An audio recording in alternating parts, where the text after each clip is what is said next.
I want to walk you away from a thing called luck. And I'm going to give you a new word. For some, perhaps it's a new word, but it's the right word. The word I want to talk to you about from the life of Joseph is a word pronounced providence. You've heard it, Providence, Rhode Island.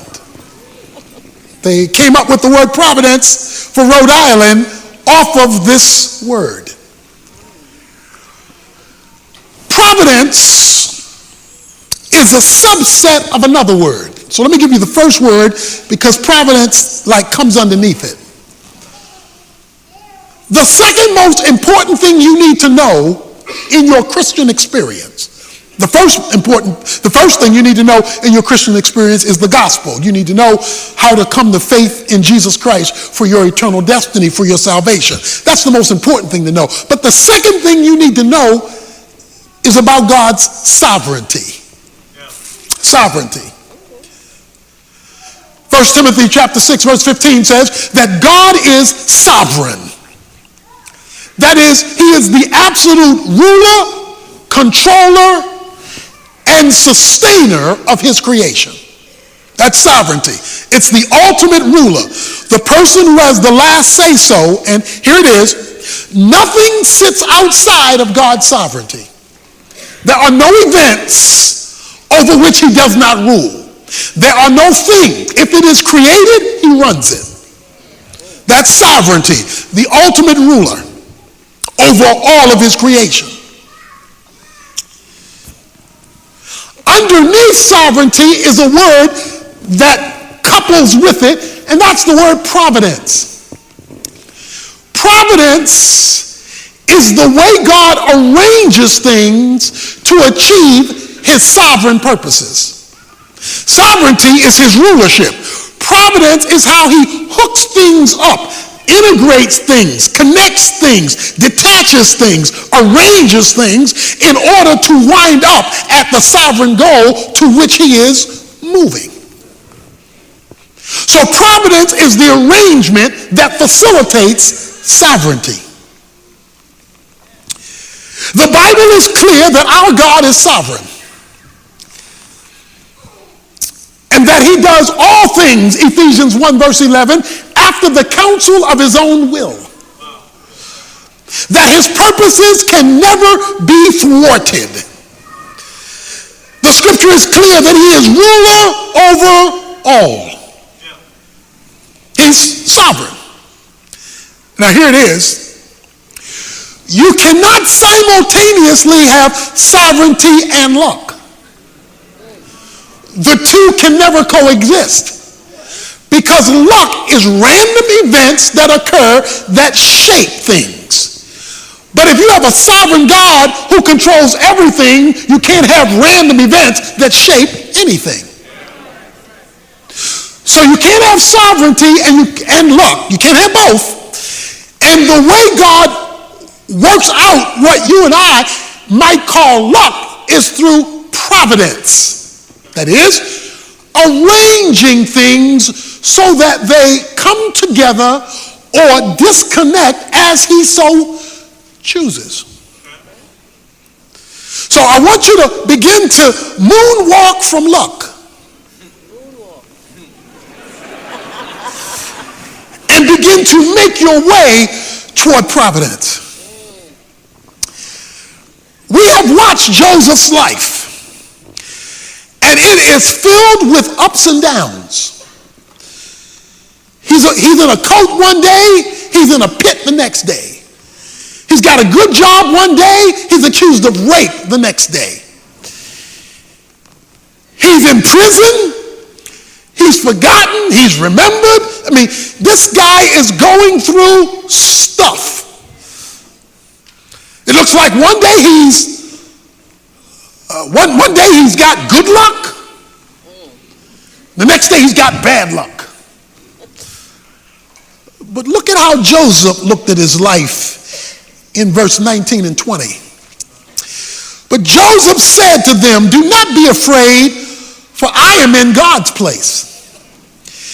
as for you, you meant to evil against me, but God meant it for good in order to bring about this present result, to preserve many people alive. You know what he just said? God did this on purpose. What looked like an unlucky day and a lucky day was God fulfilling his purpose to bring me to my destiny. If you ever get providence, the subset of sovereignty, and move away from luck, you will begin to view life differently. Sovereignty must be the foundation and his providential working, we'll talk about that, by which you now begin to live and look at the events that shape your life so that you can arrive at your divinely ordained destiny. But if you start with the foundation that God is sovereign and that he providentially arranges things to accomplish his goal, you have laid a foundation through which to look at the complexities of life that comes your way. What you and I and others may look at as random events are actually orchestrated events in the purpose and plan of God. Let's put it another way. This mysterious thing called providence means God is sitting behind the steering wheel of history. And sometimes he's on the main highway, other times he's driving down back alleys. Sometimes it looks like he's going the wrong way on a one-way street. But he's steering the steering wheel of history to arrive at a destination. Now let's get this straight.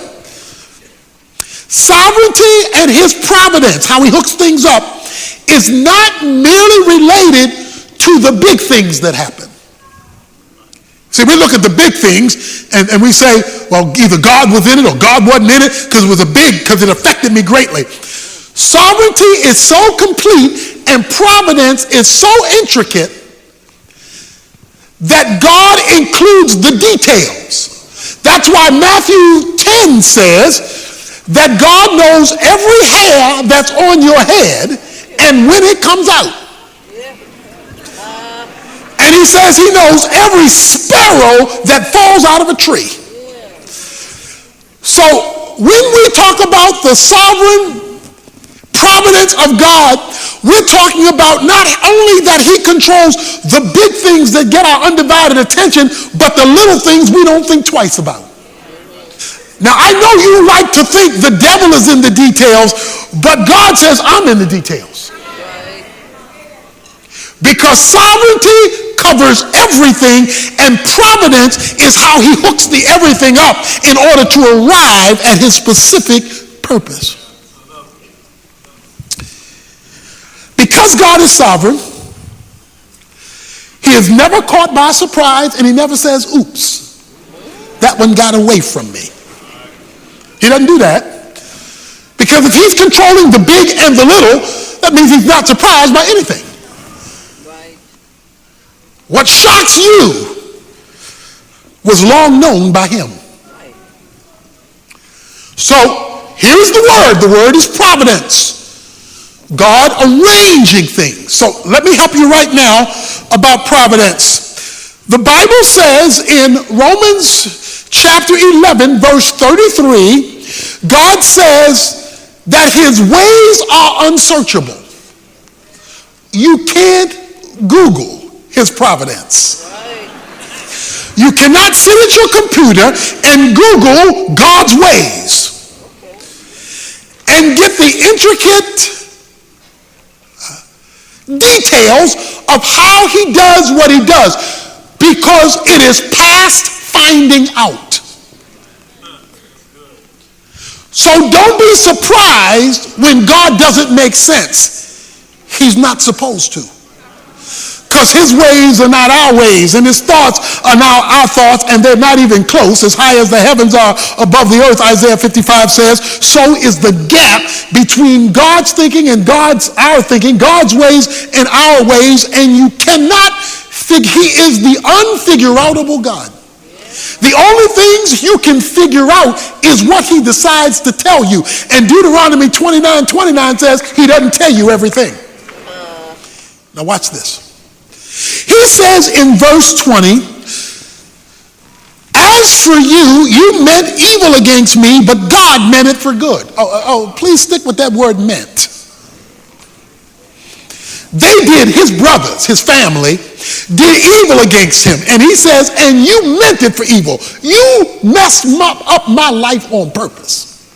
You planned to sell me as a slave. You planned to tell my daddy I was killed by an animal. You planned to ruin my life. Anybody in here where somebody planned to mess you up? I mean, they pre-planned that thing. They thought about that thing. He says, as for you, you meant it for evil. But then he uses the word meant again. But God meant it for good. Providence includes good and bad. God is sovereign. Nothing happens outside of his rule. But within God's sovereignty, he created freedom. Freedom means you get to choose. There's no freedom without choice. You're free to say yes or no, to go or stay. God created freedom, but he's also sovereign. So how can he be sovereign and control everything and at the same time create freedom? Because freedom means I can do good or bad. I can be righteous or unrighteous. I can be evil or not. We've all done both because we are free. God is sovereign. He's created boundaries. But he's also created freedom. That freedom allows you to do bad or good, to be right or wrong. But he limits how free he lets free go. Because when you step on his line, when you step on the line, the whistle blows. So God keeps his sovereignty while allowing freedom. Now watch this. Because God is sovereign in his providential connecting of things, he either causes all things that happen or allows them to happen if he didn't cause it. God cannot sin. God cannot endorse sin. But what he will do is use it. He cannot do evil, but he will use evil to accomplish his purposes. Because Joseph says, you meant it for evil, but God meant it. The it that you meant for evil, he meant it for good. Let's put it another way. God used your mess in my life to bring me to this location. It's because you messed over me. I'm fulfilling my destiny. It's because you were trying to do me in. I'm in God's place. See, when you got a sovereign God like that, who can take folk messing over you to bring you to where he wants you, you don't want to hang out with luck. You want to hang out with providence. Because providence is how he arranges it for it to happen. Look, God is so good at his providential work of hooking stuff up and arranging stuff in order to accomplish his sovereign purposes. Luke 22, Jesus told Peter, the devil has asked permission to mess up your life, to sift you like wheat, and permission has been granted. So the devil is not just the devil is God's devil. Because even he only gets to be a good devil by permission. That's how sovereign God is. The devil doesn't even get to be good at his job without a divine okay. I know that's messing with you. But we've got to deal with the fact that God is sovereign. He says, you meant it for evil. You were out to get me. But God used that thing to bring me to this location. And when you're dealing with the providence of God, watch this now, you never see all there is. You never see all that's taking place. You never see all the details that God is working out behind the scenes. In fact, what you do see often doesn't connect. There are parts that don't seem to relate to one another. That's because God is always doing more than one thing at a time. He's dealing with 50 million things at the same time. That's what makes him such a unique being. He can take billions of people at the same time and connect everything in order to accomplish our purpose and his destiny in our lives. And he's doing it all at the same time. But because we can't see it, sometimes it doesn't look like he's doing a thing. Sometimes it looks like he's asleep. Sometimes it looks like the phone is busy. Sometimes it looks like he's on vacation. That's because all you see is what you see. And if all you see is what you see, you do not see all there is to be seen. He says, you meant it for evil, but God meant it for good. In order to accomplish his purposes. Don't think that the King of Kings and Lord of Lords and the sovereign of the universe can run over a situation that gets in his way. And as long as you have a sovereign God who controls providential activity, that means the people, the problems, and the circumstances in your life don't have the last word. Because God can run over anything that gets in his way. His position demands it. Providence, the sovereign hand of God, ruling and overruling all things. You meant it for evil. But the idea here is that God in his providential working takes good and bad to bring about, I like this, the present result. What is his present result? This man has reached his destiny. He's in the place God was taking him all the time. It took him 22 years to get here. When we started, he was 17. This is 22 years later. So it took him 22 years to arrive at the spot. Because we don't arrive at our destiny overnight. Very few people arrive there. It depends on what God's purposes are and whether we're cooperating or contradicting those purposes. Whether we're walking with him or walking against him, which can affect the delay or the development of our destiny. Our goal through this series is for everybody to, in your life, having reached your destiny, even if it meant evil had to be used to get you there. Now, I know some of you are thinking, well, what if you're the one that did the evil? That's another sermon for another day. But God never endorses it, but he does use it. Here's the goal of God's providence. You know the scripture well. Romans 8:28. All things work together for good to them who love God and who are called according to his purposes.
All things work together for good to those who love God and are called according to his purposes.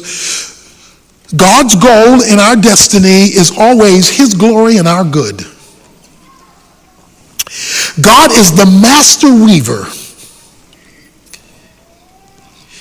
And things are rarely as they appear. You have to know that. There's a statement in this story. I love this statement. Jacob, Joseph's father, he says this. He thinks Joseph is dead. Benjamin, his son, is being held hostage by Joseph, for those who've read the story. They're getting ready to lose Simeon. They're hungry because there's a famine in the land. And Jacob did like many of us when everything is going wrong. He threw up his hands and said, all these things are against me. You ever felt like that? Nothing's right. Everything's wrong. And what's broke gets broker. Just everything is just wrong. He says, all these things are against me. Little did he know, Joseph was fine, prince in Egypt.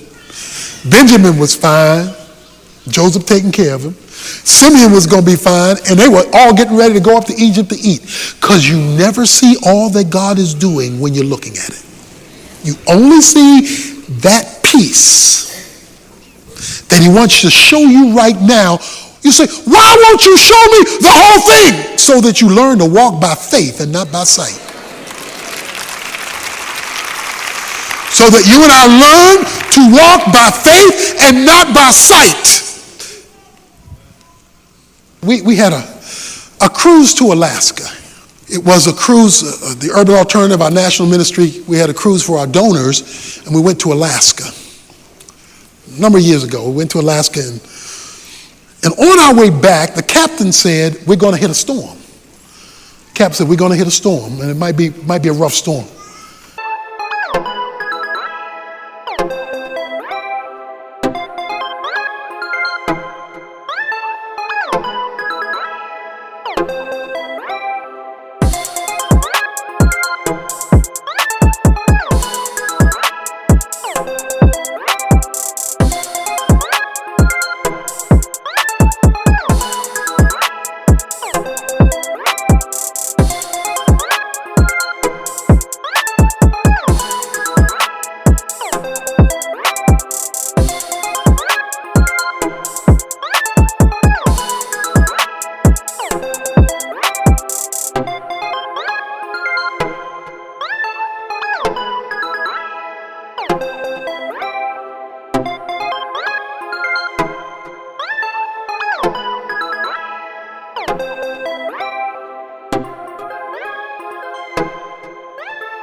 And boy, was it a rough storm.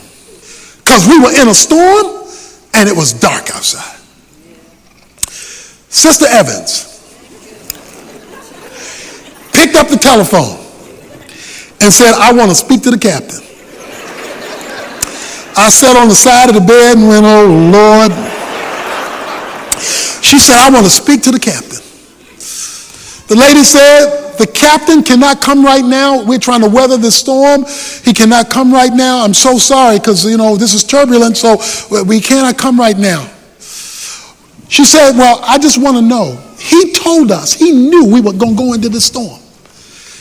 He could have gone through the inside passage and bypassed being directly out in the open ocean in the storm, and we could have bypassed a lot of this storm. That was an option. But he didn't take the inside pass. He took us, and we have 200 guests on the boat, and they're having this miserable experience because the captain didn't go the safer, smoother route. He took and I want to know why he would do that and give us this much discomfort. The lady said, well, I'll relay the message to the captain, but he can't come to the phone right now. This is a serious situation we're in. So the phone was hung up. I took a deep breath. A few minutes later, the phone rang. And it was the assistant to the captain. And the assistant to the captain told Sister Evans, Sister Captain said, this is rough, and I know it's bad, but you need to understand one thing. This ship was built with this storm in mind. When we were in dry dock and we were putting this baby together, we knew we would hit a day like this. We knew we would hit a day when there would be, all the world would collapse and there would be a storm like this, and all of that was taken into consideration before we ever launched. So even though it's uncomfortable and even though it's difficult, I just want you to know that you're going to